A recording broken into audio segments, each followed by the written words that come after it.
Driver जल्दी गाड़ी निकालो, मैं लेट हो रही हूँ। ड्राइवर सुनाई नहीं दे रहा।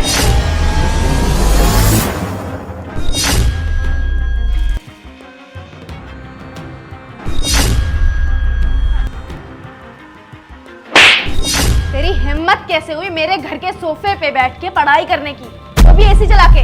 ये एसी तेरे बाप ने लगवाई है?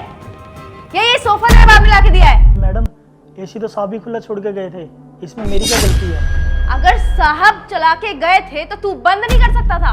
यहाँ बैठ के नवाबजादों की तरह पढ़ाई कर रहा है, एसी के मजे ले रहा है। देखो पता भी है एसी का बिल कितना आता है? इसका बिल कौन, तू भरेगा या तेरा बाप? तुम जैसे 2 कौड़ी के गरीब लोगों के घर में एसी तो होता है नहीं, तुमको पता भी नहीं एसी में कैसे रहते हैं। बस फिर जहाँ एसी देखा वहीं अपना डोरा जमा लिया, बैठ गए किताब लेके। अरे मैडम आपने मेरे को बुलाया था तो आप थोड़ा लेट हो गए, तो इसलिए मैं थोड़ा यहाँ पे बैठ के पढ़ने लग गया। अबे ओ, क्या बहाने दे रहा है तू? मैं अगर लेट हो जाऊंगी तो तू मेरे घर में बैठ के पढ़ाई करने लगेगा?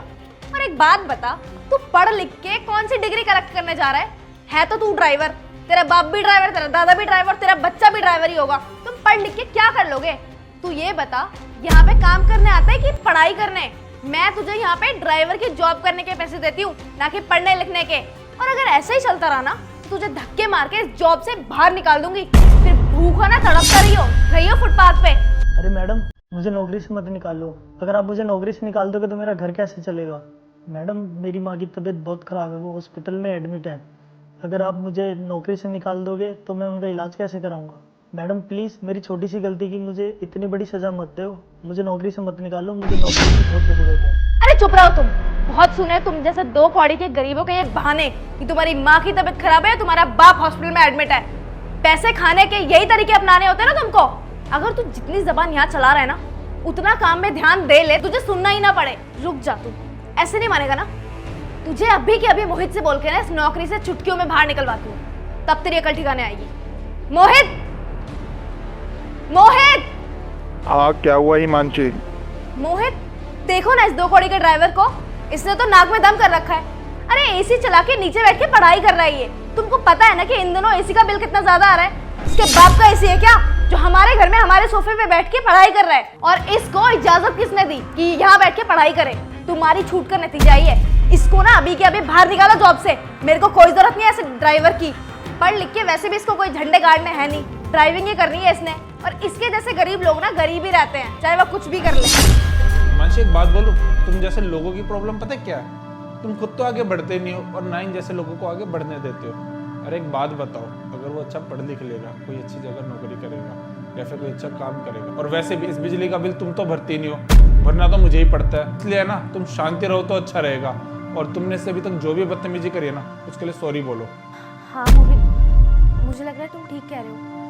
मुझे इनके साथ इतनी बदतमीजी नहीं करनी चाहिए थी। मैं गुस्से में न जाने क्या क्या बोल गई। वो क्या है ना यार, मीटिंग की फ्रस्ट्रेशन मुझे लग रहा है मैंने इन पे उतार दी। मैं इनसे माफ़ी मांगती हूँ। राहुल प्लीज़ मुझे माफ़ कर दो, मैंने तुम्हारे साथ कितना उल्टा सीधा किया, यहाँ तक तुम पर हाथ भी उठा दिया, सिर्फ इतनी सी बात पे कि तुम पढ़ाई कर रहे थे। मुझे ऐसा नहीं करना चाहिए था। मैं मानती हूँ मैंने जो भी किया गलत किया, बट मैं प्रॉमिस करती हूँ आज के बाद मैं ऐसा कभी नहीं करूँगी। ये तो तुम्हारी किताब, प्लीज़ मुझे माफ़ कर देना। अरे मैडम कोई बात नहीं, गलती तो सबसे हो जाती है, आप मुझसे माफ़ी मत मांगो, मुझे अच्छा नहीं लग रहा। और हिमांशु एक बात बोलूं तुम्हें, कभी भी है ना इंसान को उसके कैरेक्टर से जज नहीं करना चाहिए, क्या पता आगे जाके देश का अच्छा भविष्य बन जाए। राहुल मैंने सुना है कि तुम्हारी मॉम की तबीयत खराब है, हॉस्पिटल में एडमिट है। तुम एक काम करो, आज तुम्हें कहीं जाने की जरूरत नहीं है, गाड़ी लो और चुपचाप अपनी माँ के पास हॉस्पिटल जाओ। और अगर तुम्हें किसी भी चीज़ की नीड हो तो मुझे बताना। और यही नहीं, अगर तुम्हें पढ़ाई लिखाई में भी कोई प्रॉब्लम हो या फिर किसी चीज़ की नीड हो तो मुझे बता देना। आपका बहुत बहुत धन्यवाद सर, आपने मेरी परेशानी समझी, आपका दिल बहुत अच्छा है। अरे नहीं राहुल, इसमें धन्यवाद की कोई बात नहीं है, बल्कि धन्यवाद तो मुझे तुम्हारा करना चाहिए कि तुम इतने टाइम से हमारे लिए सब कर रहे हो। चलो अब तुम जाओ, मैं भी जाता हूँ। ठीक है सर।